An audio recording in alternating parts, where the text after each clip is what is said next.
So I had said we were going to talk about some of these controversial topics. So that's what we're going to do today, speaking about genetic manipulation.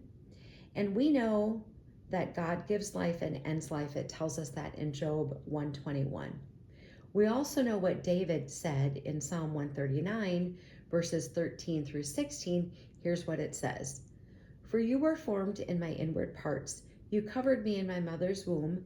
I will praise you, for I am fearfully and wonderfully made. Marvelous are your works, and that my soul knows very well.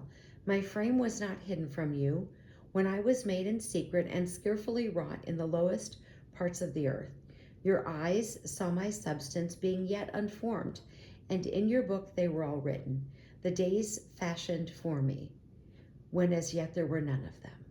So we know what David says, and I believe that life is valuable, and I believe that we were fearfully and wonderfully made. So did you know that when the Scottish scientists were attempting to clone Dolly, if you remember that story, they had 276 failed attempts at cloning before they were successful? So let me ask you a question. Those 276 failed attempts, what did those look like? What were those? Were those some horrific, gross manipulation of some sort of sheep? What did those look like?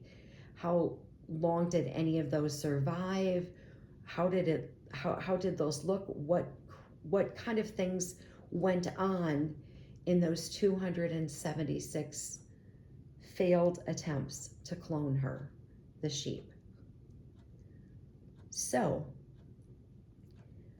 I recently saw, which is so interesting because I said we would talk about these controversial topics, and then I saw a story on this company, and initially I thought they said the name of the company was Parasite, and it was on genetic work, and I thought, you got to be kidding me, is that the name of the company? Then when they showed it, I could see that's not what he said, but that is what I thought he said originally was the name of the company.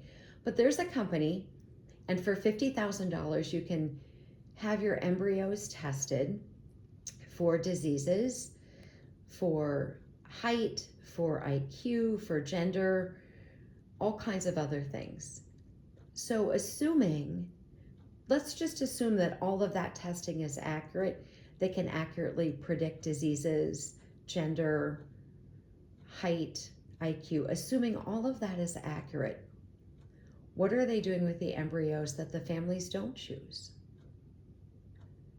So it's all wonderful and good to say that we all want the tallest, or the kids that don't have diseases, or the smartest. That's all wonderful. What are they doing with the embryos that they're not choosing? Are they going back and implanting all of them and then seeing how many the woman will give birth to? So my issue is, we are creating people, but what are we doing with the people that we're not choosing? So assuming all of that testing is accurate, which I'm not certain that it is, but assuming it is, what are we doing with these people that we're creating? Are they just destroying them? It's really no different than abortion, and you know how I feel about that. So quickly, I'll just tell you this story. I knew this couple who was struggling with infertility, and they were able to produce 9 embryos. And the woman was a believer, so she made them implant all 9, not all at once. Over 3 different attempts, they made to implant all 9, because she said, you need to implant these. And then any eggs that they harvested that they couldn't use, she made them put them back in her ovaries, because she said, these, are potentials to be people, and I can't just leave them out there.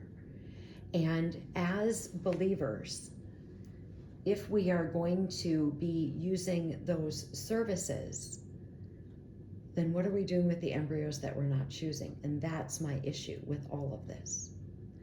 Armor Up, we write at dawn. May God bless you as always. Have a great day.